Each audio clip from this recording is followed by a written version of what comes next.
Hi, Andrew. Thanks for joining us again. Now, this is podcast number 3, I think, with you. So, love having you on and love the content. So, and now I am also watching your content quite a bit, both on Instagram. I get a bit on LinkedIn as well, but mainly sort of Instagram. And I see you're constantly posting up, and what I like of what you're posting is all sort of the market updates, Yes. what's happening in the world and stuff like that. What's the latest? I know there's Donald Trump's tariffs, which is taking a lot of airtime, and sort of what's the impact of all that at the moment? So if anyone has been watching, the tariffs are causing a lot of mayhem because it's causing a lot of unpredictability in terms of what's going to happen in the market next. So things are going up and down really, really fast, and people are making a ton of money as well. You can get in the market, get out of the market, make 10, 15, 20, 50%. But there's also a lot of risk that's associated with that as well. Yeah. And it's not orthodox, it's not conventional. You don't just make 5 or 8% in a year. You can make it in days. So are you talking about like day trading type sort of things where you're sort of putting money in and then selling at the end of the day or the beginning of the next day type of thing? Well, yeah, there's a lot of that going on, and it's all based on the tweets that Trump puts out as well. So it's very inconsistent, it's very up and down, but there's opportunity to make money, either side, when it goes up, when it goes down. So I think the market doesn't know what to do yet. This week, it's a lot slower in terms of the news flow. So we had big news last week about the tariffs. He's going to implement tariffs on everybody. Now he's pulled that back. Now the primary focus is the Chinese. So let's see where that heads, because you've obviously got number 1 and number 2 fighting with each other. That's going to definitely slow down global trade because they don't know what's happening with each other, let alone worrying about what they're going to be producing, how much they're going to produce, how much they're going to grow. So all of this stuff could cause a GFC. Yeah, I saw on TikTok and Instagram, there's this trend with Chinese manufacturers now trying to sell direct to consumers in sort of America and stuff and sort of cut out the distributors, the American distributors. And so there seems to be a lot of politics going on between those two sort of big players at the moment. I don't know how involved is Australia in that, or do we sort of sit on the sidelines and watch and hope and pray that it's not going to affect us too much, or do we get into it? Look, I think Albo, or our government, has been trying to stay on the sidelines because we've got our military power that's protecting us against our biggest trading partner, which is China. So where do you sit on that? It's a very tough one to call. But Australia definitely should sit out of it because it's not our place to sort of get involved. To be honest, in terms of trade, we don't have much with the US. We definitely have more with China. But strategically, who knows what's going to happen over the next few months. I was surprised how much a percentage of trade that we have with the US. I mean, I think we get so consumed by Western media that we assume that our trade with Western countries is actually quite high. And I was looking when all these tariffs were put on, and I was by Trump, and he put the tariff on Australia as well. And I looked it up, and I realized it wasn't actually one of our biggest trade. I don't even think it's second. You know what I mean? It's and you can correct me if I'm wrong, but China is right up there, and that makes sense. I mean, we're right there in sort of the Pacific. Southeast Asia is just above us. You know what I mean? Yes. And it makes sense that we would trade more with sort of Asia, Southeast Asia, compared to the US. And so it is an interesting thing where we sort of have to. We have to sort of watch as it goes, because we don't want to we don't want to promote too much our ally in the US and lose sort of that faith that good faith and that relationship we have with China. Yep. This is true. Yeah. Look, I think what America is going to do, and Australia will do eventually as well, is diversify where all that revenue comes from. So, whenever you're really reliant on one country or one customer or one supplier, it does have a business impact in case they're no longer there. So, I think all the countries across the world are going to start to diversify their bases, and I think Australia will from China as well eventually too. Yeah, it's sort of forcing the other nations to start looking inward and looking who we're actually trading with. You know, some people might actually argue that that's a good thing, and it's about time, you know, countries start sort of looking inward rather than sort of this global market that we've been living in for the last, you know, 50 odd years. So, Sure. anyway, interesting to see what the developments are there. And I know that Donald Trump is definitely shaking up things and making things very, very interesting, but it makes for really good news. Now, we also had recently, there's been a rate decrease, 0.25%.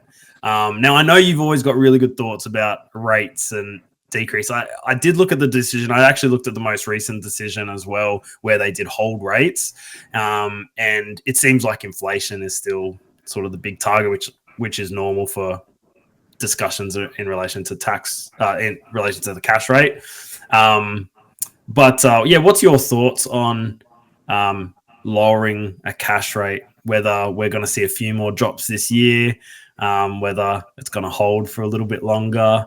Obviously, with employment, you know, the job market tightening a little bit, and increased wages, lower lower unemployment. There might be a risk of maybe inflation going up again, plus the tariffs as well on top. Sure. So I think the whole interest rate decision that happened, maybe not last one, but the one before where they cut, wasn't necessary. And unemployment's doing pretty well. I think that was purely politically driven, a bit of pressure. Of course, Alba wasn't able to call the election early enough because of Cyclone Alfred or Albert, I think it happened. And he was forced to delay the election up until that sort of went. And then he called it. And now we have the election around I think the beginning of May. So I think those interest rates that were cut back then, that sugar hit has definitely disappeared. Everyone's forgotten about it. Rates actually, yeah, it's all gone. It actually kept on hold for the next cycle. So I think now I don't see the RBA cutting anytime soon, especially with the tariff talk, because if the tariffs fully get implemented, the cost of goods actually go up, and this is going to drive inflation even higher. If inflation goes up, then your interest rates can't really go down, because otherwise we're going to go back to what happened in 2020, 2021. Yeah. So I don't see it getting cut. Last 2 weeks ago, when there was big market turmoil in terms of the tariffs and the markets were violently going up and down, you had every Tom, Dick, and Harry, every economist come out saying there's going to be 6 rate cuts, 8 rate cuts. It's the end. We're finished. And all of that, again, was just noise. 2 weeks later, we're back to not expecting anything, or maybe 1 or 2 by the end of the year.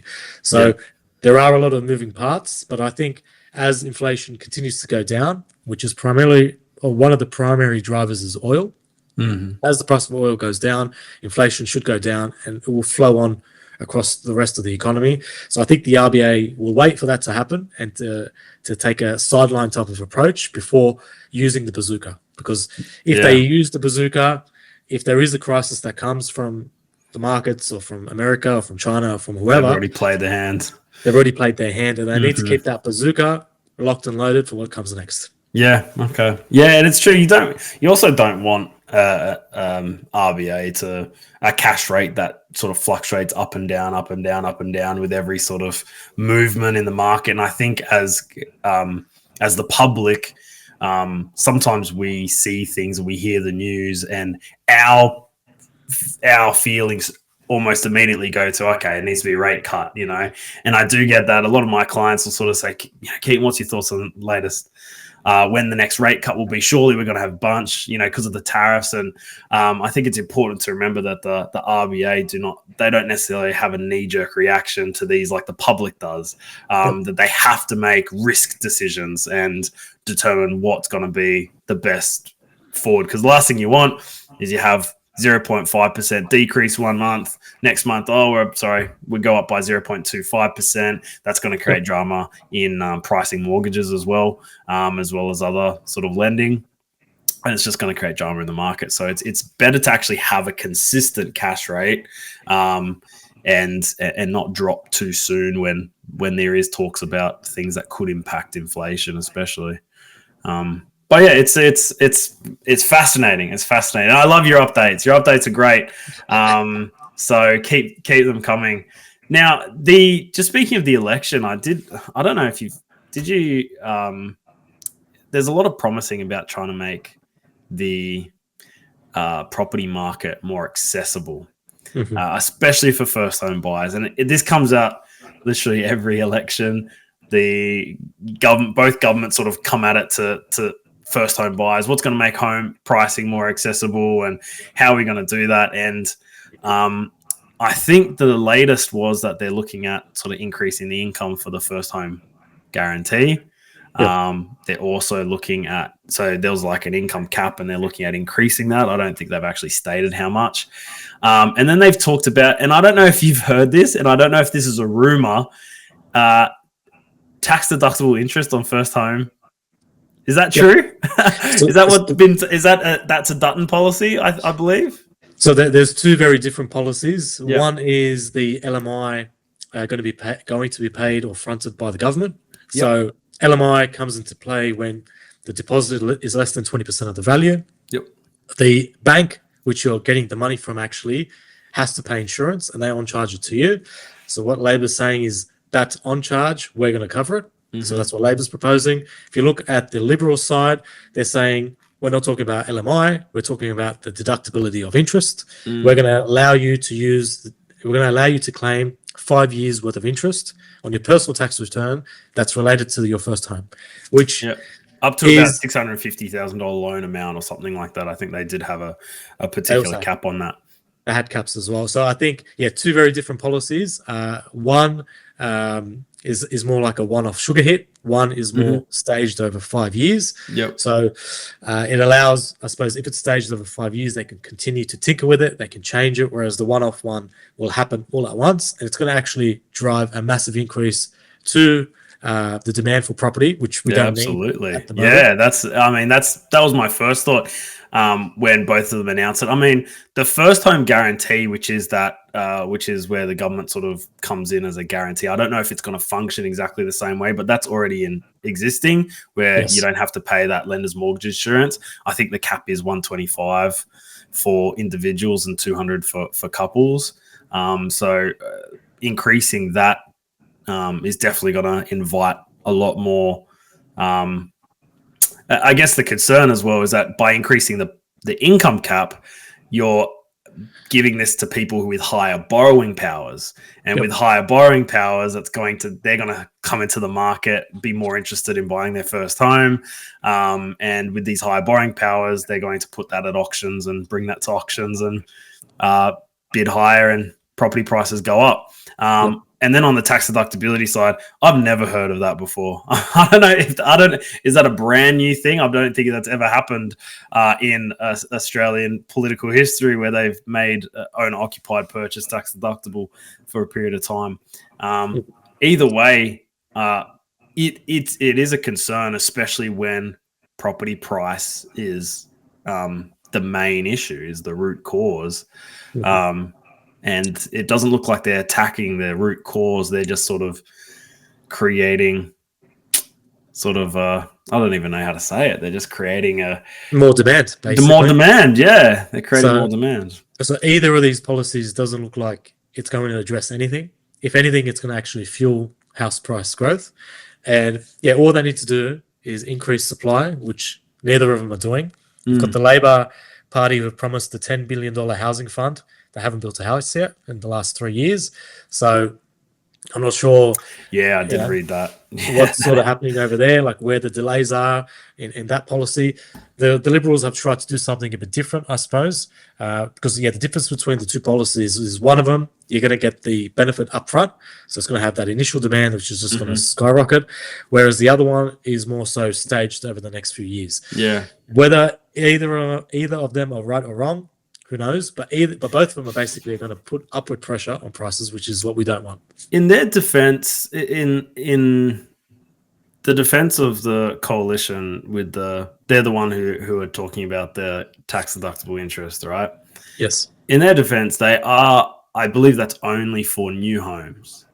Yes, it is. So they are sort of targeting that new home development market as opposed to just your established. Whereas the first home guarantee, again, they didn't provide too much information on that LMI waiver. But I understand currently that's for both new and existing homes. So I think a policy which is more aimed towards new homes would, I think, be better in creating more property and lowering that demand. Anyway, very interesting. Very interesting. I wanted to talk now. One of the main topics we were talking about today was buying a property in a trust. Now, you being an accountant, you would have come across this a lot, where people are buying in a trust. And I've got clients as well that will set up trusts within trusts and do a whole bunch of creative things that either their lawyers or their accountants have advised them to do.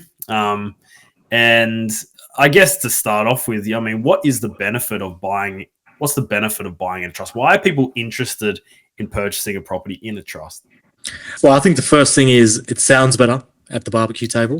When you tell everybody you've set up a trust, everyone starts thinking, wow, like, what are you doing? Yeah. And I think a lot of people sort of get sucked into one of the reasons for setting up a trust is that, not necessarily understanding what exactly it is designed for.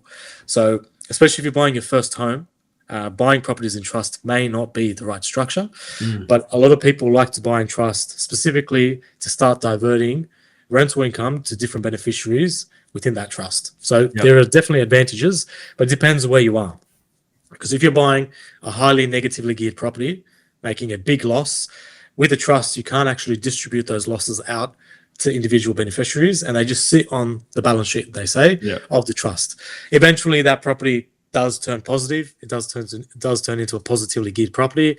At that point, you start eating those losses off the balance sheet, and then eventually you start paying tax on those distributions eventually. But if you buy that property, say your principal place of residence within the trust, people do this as well. I have no idea why. You actually lose the main residence exemption, which is a big one. So at the moment, if you buy a property to live in, your principal place of residence, live in there for 10, 15 years, whatever it is, you decide to sell that property, you bought it for a mil, capital gains tax. Sell it for 2 mil. Normally, you would get the main residence exemption, pay zero tax. But in the name of a trust, it's subject to capital gains tax. I think from what I've seen where people are buying in a trust and it's a principal place of residence is usually when there are multiple people investing in the asset itself, and they want to make sure the ownership of the asset is shared amongst the family, for instance. I don't think I've ever seen someone, a couple with a couple kids buying their first home in a trust. I don't think I've ever seen that. But what I have seen is mum and dad, brother, brother's wife, and the in-laws. They all buy a property, and then one of the kids live in that property, and it's a way that they can sort of get in the market, have a roof over their heads, and then at the end of the day, it's owned by the trust. It's owned by the family unit as opposed to a couple of people on the title or the two that are living in it on the title. But from a tax perspective, I guess it's just important to know the risks of doing that and how much money that's going to cost to have the family unit own it or the trust unit own the property as opposed to just buying it outright. Of course. So from an asset protection perspective, it does make sense, to put the property into a trust, shared ownership. You can push out the distributions if there's rent or whatever it is. But at the end of the day, the trust owns that property. So it does make sense if you want to pass the property down to somebody else. There's no title changes. All that stuff does make sense, right? But for your main residence, losing that exemption is a big one, especially if you're going to be paying capital gains tax on property, say in New South Wales. It's a big saving. So, does it outweigh the family risks of owning the property between 4 people? Are they going to live there? All that stuff comes into play. But I think when people want to decide whether going into a trust or not makes sense, first thing to do is to take the ego out, because the last few people I've spoken to, ego is sort of driving their decision. They're like, well, my friends are setting up trusts. They're telling me Yeah. it's good. Yeah. Why shouldn't I set up a trust? And then you explain the process to them, and it does, some people do see it. Some people are like, no, I want to trust. Let's get it done. I think a lot of people don't know the mechanics of a trust, and you're right. You're around the barbecue and your mate elbows you and go, you have to buy it in a trust. You have to buy a property in a trust. The tax man can't come after you. You're never going to touch your property, and it's all safe, and it's the best way to do it. And the trust is the be all and end all. And you go home from the barbecue, and the guy that was telling you all about this probably doesn't even have a trust set up himself. He's just he's read it, he's seen it on a podcast. But that's the market we live. We live in that market for lots of different things. It's not lots of fads and things. And I do think trusts are a little bit of a fad, because if you look at the increase of trusts in New South Wales, for instance, from early 2000s to now, in the last 10 years, there's been a massive increase in the amount of trusts that have been set up. And I always wonder why the increase. What's the purpose of it? Is a bit of just social contagion where that person's doing it in a trust, so I want to do it in a trust, or are these reasoned, spoken to a professional, someone's given them that counsel, and then they've set up the trust that way. Yeah. Well, on top of that, a lot of people think that if you buy properties in trust, from a loan perspective, it houses that loan only to that trust, and they can go buy multiple properties, which doesn't make sense. And probably you can explain more on this topic as well. There is this thing online where someone's like, it was an investor, and the problem is that when investors get online, they go, this is what I did, this is my trick, and usually they're selling a book or their own podcast or something like this, and they go, this is my trick. It's a little bit concerning sometimes. I hear that, because usually they're not an accountant, they're not a financial planner, they're not a mortgage broker, but what they're doing is they're telling you what they've done without knowing. They're almost revealing something that they've done that's not right, if that makes sense. And one of the most common things I hear is that if you, like you said, if you house a property and a loan in a trust, that you can sort of hide that from the bank, get an accountant's letter and say, oh, it's trading profitably.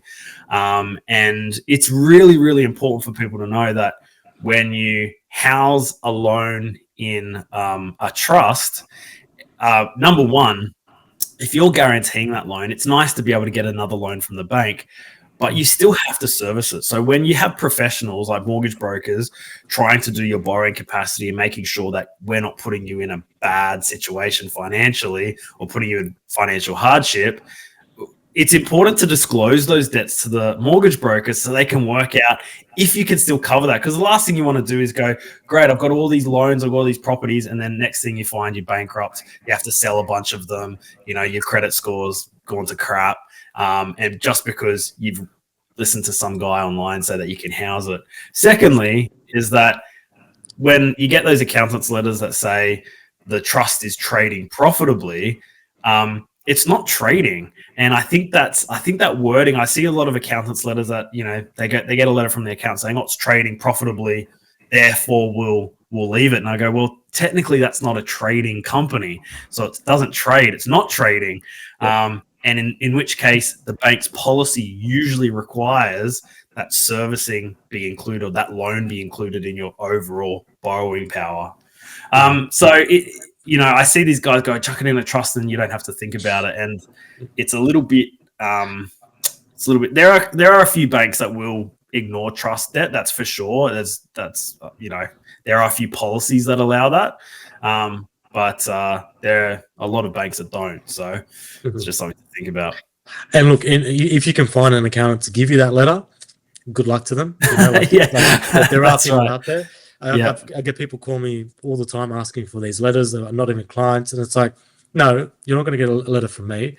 Like, you're not even a client. You just want a letter. You want to pay a fee just so you can get a loan. Yeah, you can find someone that's going to sign off on that, because when the house of cards eventually does fall, they're going to see who are the advisors that got them that loan. Yep. When they go bankrupt, the ASIC is going to go and see who's the mortgage broker, who's the lawyer, who's the accountant. What inquiries do they make? Yep. And then it just all falls all at once. So, and I think I don't know about these letters, but there are accountants letters where you can get the accountant letter to verify income. And I think there's this idea in the public and even sometimes in certain financial pockets that people think that you can go to your accountant and your accountant can say, you can tell your accountant, hey, $750,000 net income, just write it on a letter and we can get approved. You know what I mean?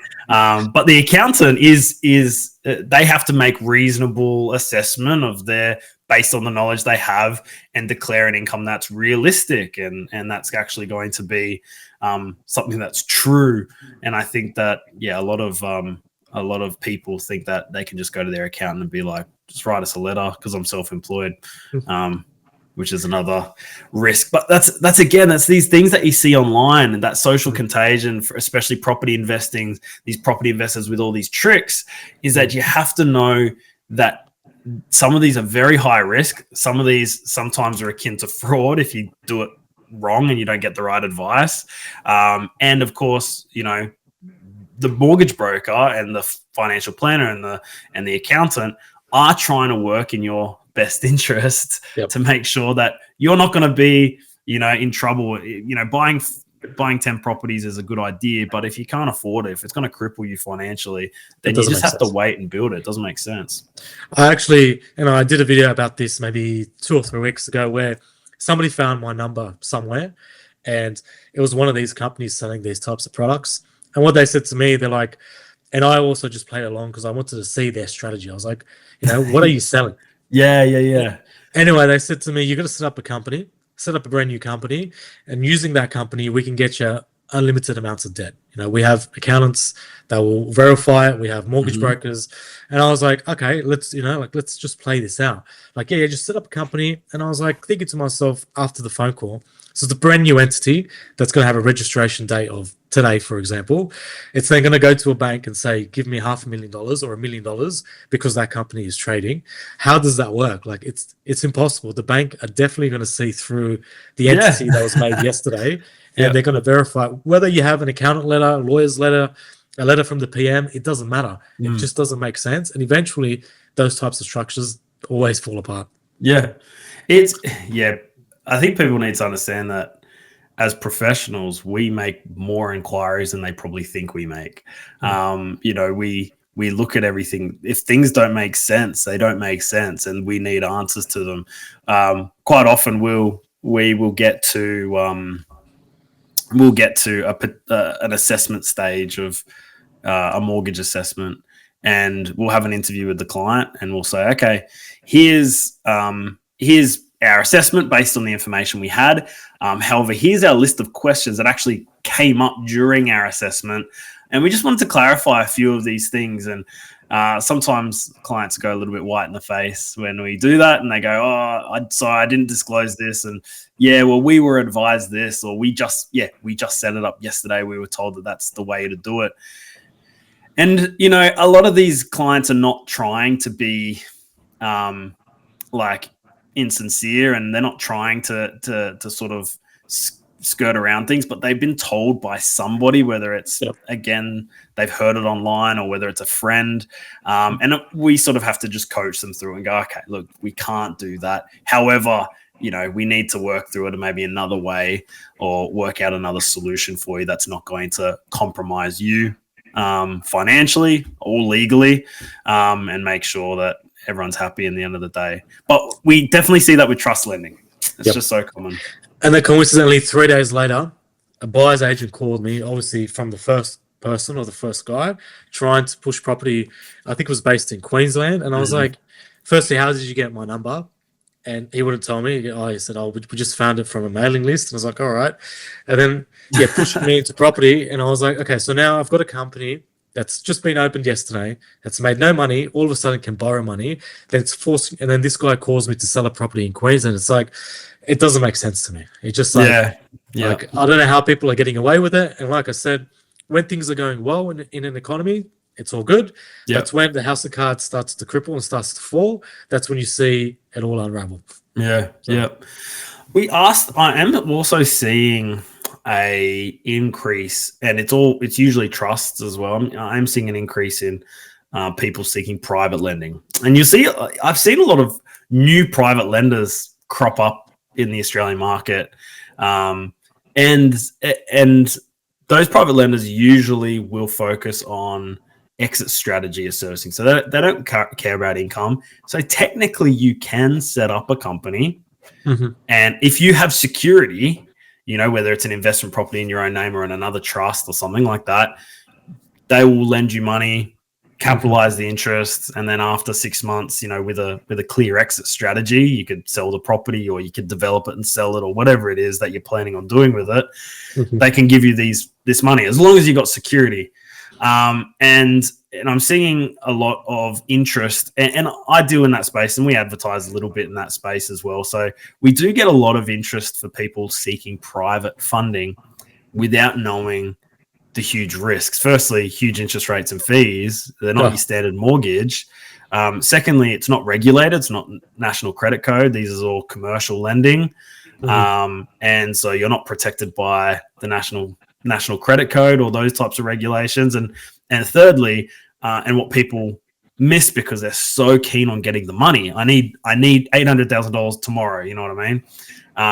Is that they miss that there's the exit strategy, and after 6 months, that bank, those private lenders don't muck around. At 6 months, they're knocking on your door, and they're wanting you to pay up. And it's not a standard mortgage. This is not your Big Four bank where you can sort of go and they'll put you in a hardship program and they'll get people to put you on interest only for a bit or this or that, or pause your repayments. No, they want their money back, and that's the way they operate. So that's another thing about sort of purchasing properties in trust and getting those funds straight away, is that it's not a magic pill. Doesn't matter what people tell you. It's not a magic pill. Setting up a trust and getting unlimited money, securing, loans.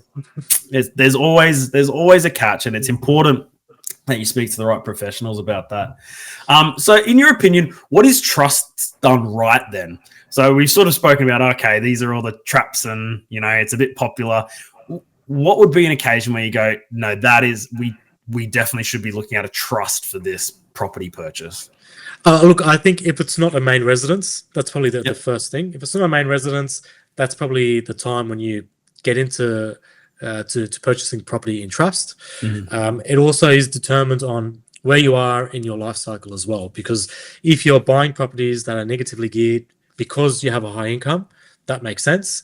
However, if you're sort of a bit further down your career path, down the track, now all of a sudden you decide to start your own new business and you don't need the negatively geared losses, and you're looking at properties that are more positively geared, then in those instances, it probably makes more sense to buy properties in trust, because then you can start swaying or distributing the income differently to each of the beneficiaries. So it's a very personal question. It depends actually where you are in your status of life, because gotcha. If you've got a good corporate job, you're 30 years old, you're earning $250,000 per year, you probably want the negatively geared losses. There's no point to be buying positively geared properties. But say you're 40 now and it swings the other way, you're running a small business, you're only making $50,000 a year, you probably don't want to have negatively geared properties. You probably want to have positively geared properties. So that's where you may buy those properties in trust instead of your personal name. Yeah. Okay. No, fair enough. Now, with negative gearing, I want to ask you about this. So there's a lot of misinformation about negative gearing in the market, and you got buyers agents and different people talking about negatively gearing. You said if someone's on a high income, you might want to negatively gear that. Now I understand why. You reduce, the tax. Sometimes you can get them in another bracket, or even if it's just reducing the tax in total, so you're paying less. But you're still having to pay the money towards it. And I think a lot of people just go, well, I want to negatively gear. I'm on $200,000. I just want to negatively gear because people say I earn a lot and I need to do that. But they're still paying the money. Like to negatively gear, it's again, that's not a magic solution, you still have to pay the money. So why would you, if you had an option between a positively geared and negatively geared property, and I know there's not a lot of positively geared properties out there, but if you had the option between the two, why would you choose negatively geared properties? Like, wouldn't you just want to generate more income in general? Look, it depends on the person. So I think where people get confused is negatively geared properties versus cash flow negative properties. Usually cash flow negative properties are negatively geared.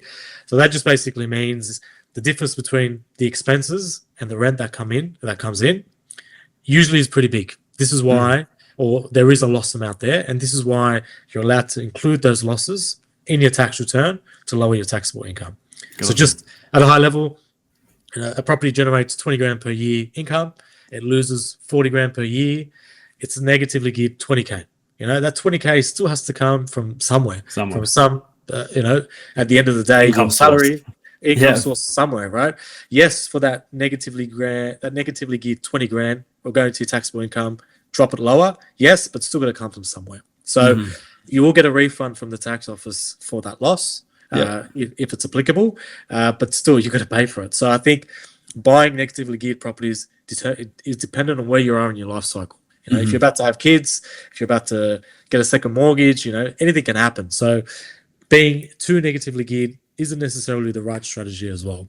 Me personally, I'm in a different part of my life. I would like positively geared properties because I don't want the headache of having negatively geared properties because it's got to come from somewhere. The money's got to come from somewhere. And I think that's what a lot of people mistake as well, is that they feel like, oh, I'm earning a lot of income, I need negatively geared to reduce my tax. And you sort of go, okay, well, that's good. If you've got the cash flow, if you've got the cash flow to afford that, in your scenario, the $20,000 additional contribution to, the property. But it has to come. You are still paying that. And you might get 40% back or something like that. But you still have to pay those funds towards the property.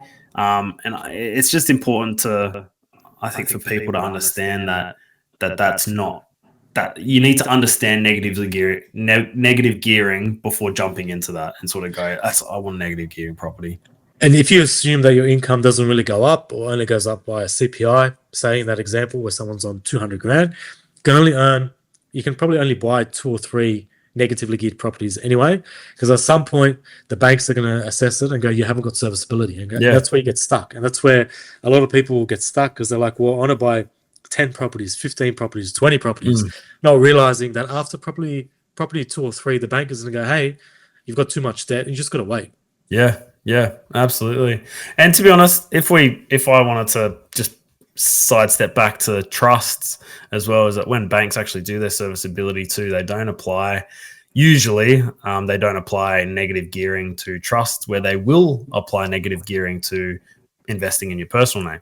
And so it's important to know that if you are short on your borrowing capacity, sometimes trust isn't the answer either.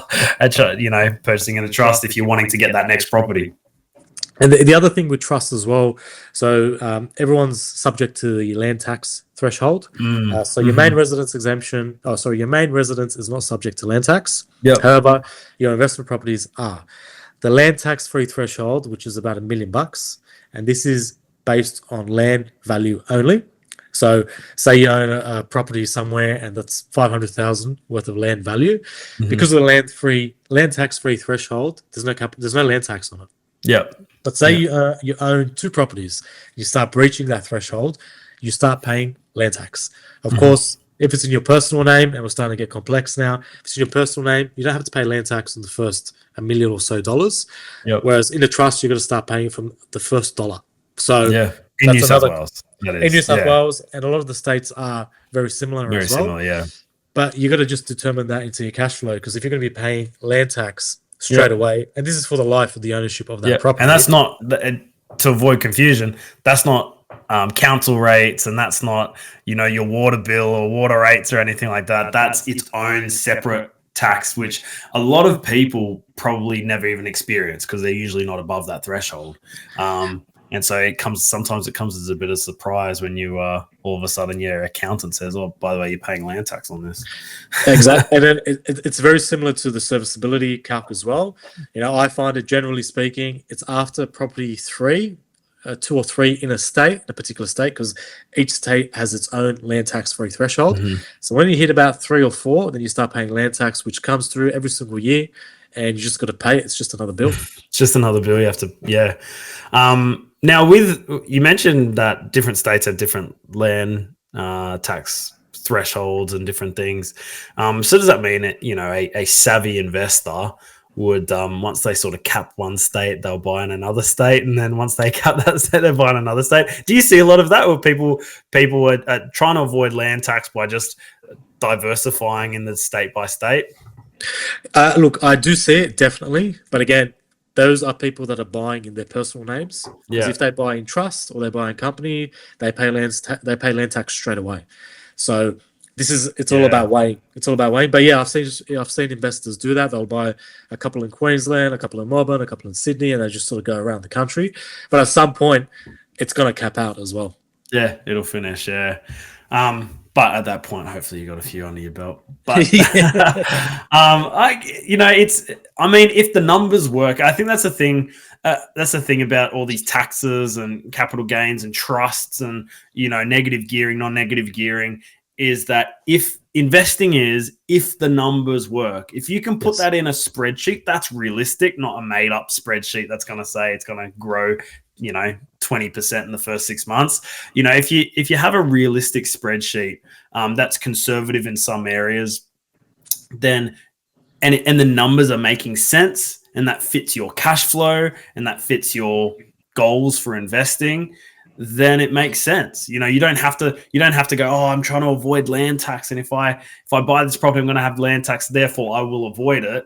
Go, well, work the numbers, see if it works. If it's working, then it's a good investment still. But if it's not working, then obviously look somewhere else. Come up with another strategy. With these things as well, I think like the gains that the property market especially has had over the last few years will not be repeated. That's because the economy shut down, nobody was working, interest rates went down to zero, and this is why you had massive amounts of cash go into the property market. Now we have the opposite. The cash rate is high.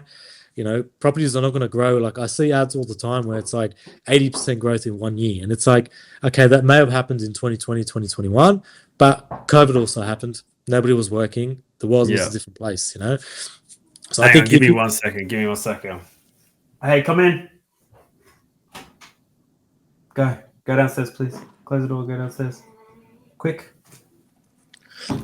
My goodness, could you hear the knocking?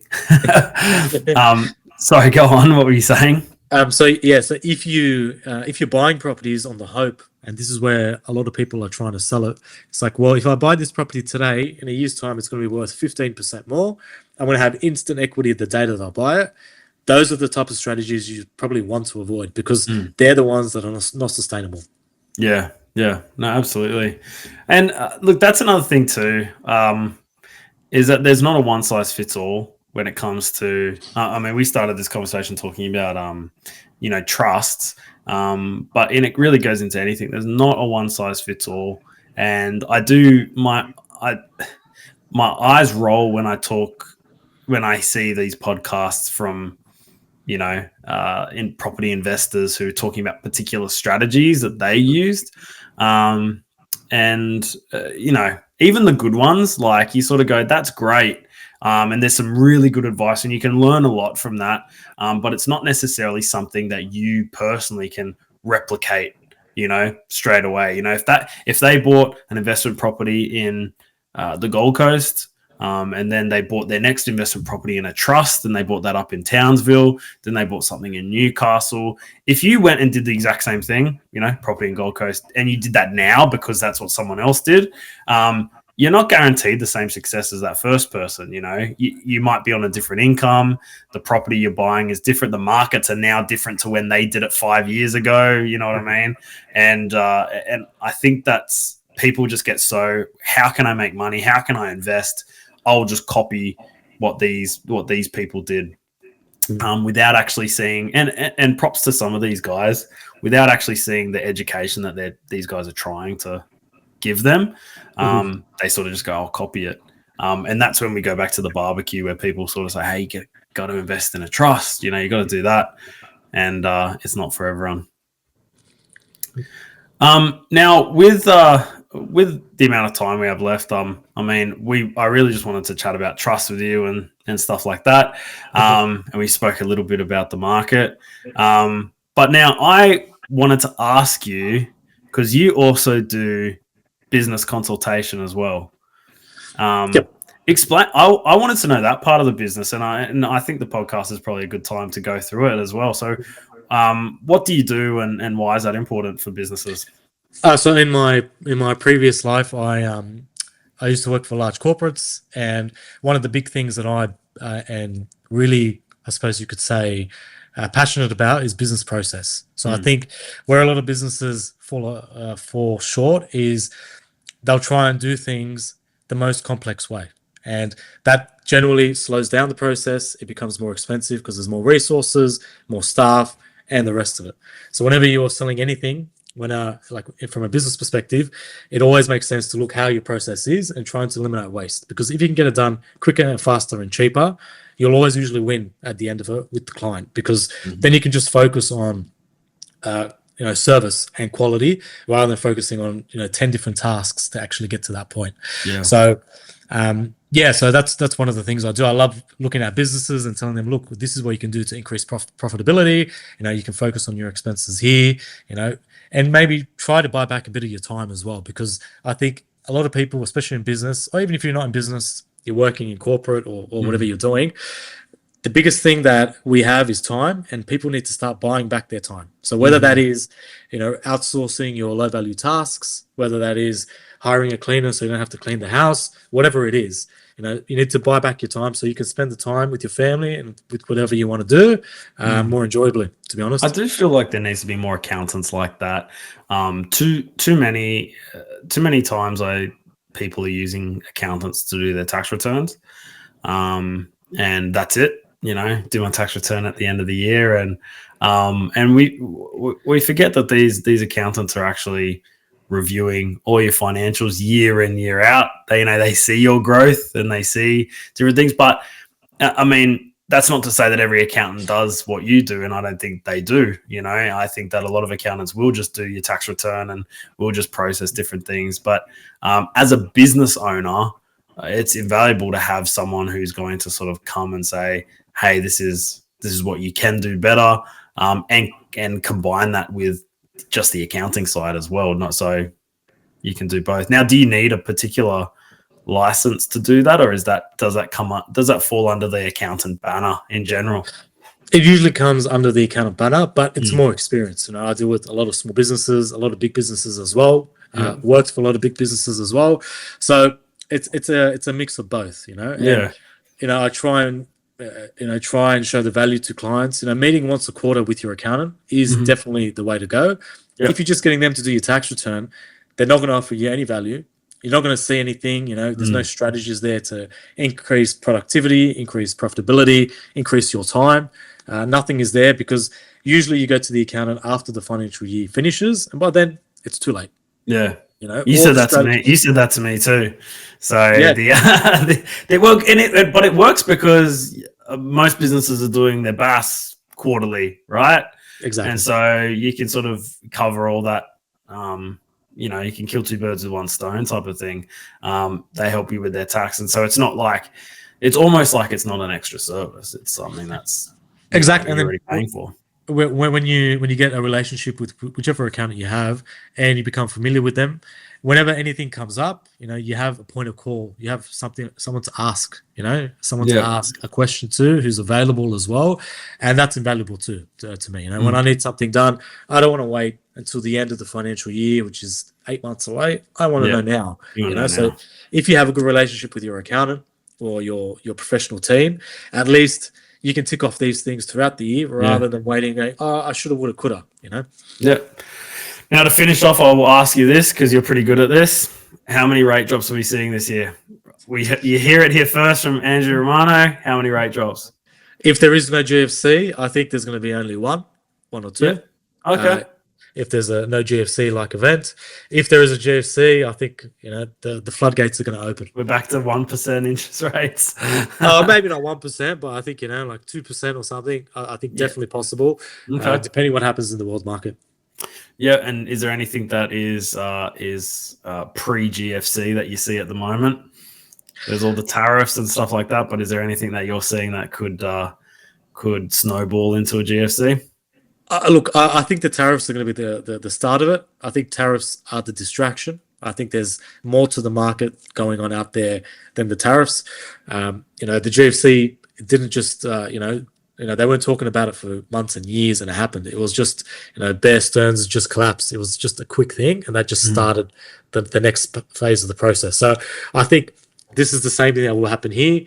I know 2 weeks ago everyone was calling Black Monday, and I was like, Black Monday, we're already calling Black Monday. That's not how it works. A Black Monday is when nobody expects it. So yeah. I think that's what's going to sort of cause the next GFC to snowball and to eventuate whenever that event happens. No one knows what it is, but I think it's coming. Well, it's good to be prepared. And look, I appreciate you jumping on the podcast again, mate. And it's always good catching up. You always got some good insight, so really appreciate it. Thank you. Thanks for having me, and I'll catch you on the next one. Sounds good.